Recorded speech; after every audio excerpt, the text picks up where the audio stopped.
I am Chloe Bancroft, and today I'm going to be talking about an invasive species right here in Ohio called the European starling.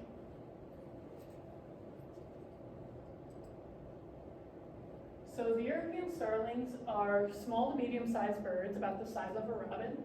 They have a black and glossy coat covered in white spots during the winter. So in the warmer months, they look like this one up here. And in the colder months, they look like this one right here with all the white spots. They have a thin pointed yellow beak, and juveniles are a pale brown with a black beak, so right here. They tend to gather in large and noisy flocks, and they build nests in man-made structures, nooks and crannies of trees, and birdhouses. So a little bit about the starling. They live 3 to 4 years, so they don't live too long. They tend to forage for food, mostly relying on man-made sources, so landfills, processing plants, etc. They also eat beetles, larvae, seeds, and wild fruits out in nature. They are known to be incredibly intelligent, similar to a crow, and they can fly up to 45 miles per hour, which is pretty fast.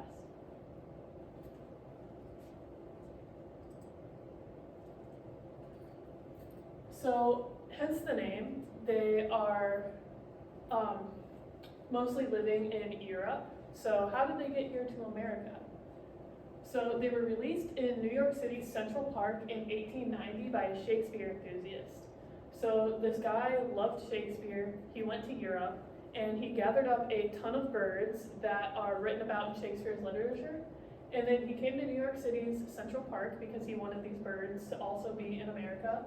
And he released about 100 of them, and they reproduced, and now there are about 150 million spanning across North America. They are found in both urban and rural environments. So this map here, these colors are where they all live.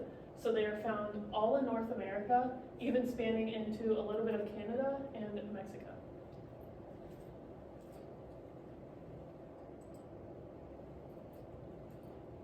So now we know there are plenty of them here in America, but what makes them invasive? They tend to be aggressive, driving away native bird species from their nesting areas, especially woodpeckers, because they like to live in the holes that woodpeckers create. This results in a lowered population of native bird species. They invade farmland, causing about 800 million in agricultural damage per year. They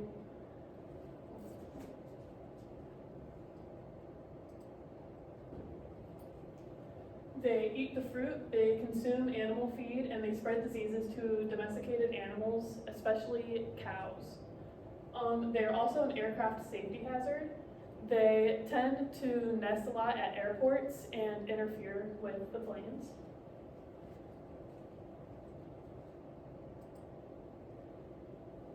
There are many control efforts to help reduce the population here. Many crack European starling eggs if they are found. Airports and farmers take special precautions to prevent nesting of European starlings. They use frightening devices. They close open areas that could be used for nesting.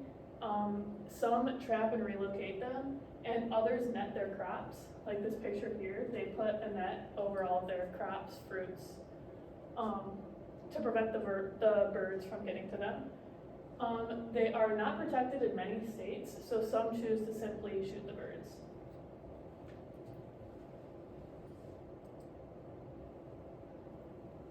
And here are my sources.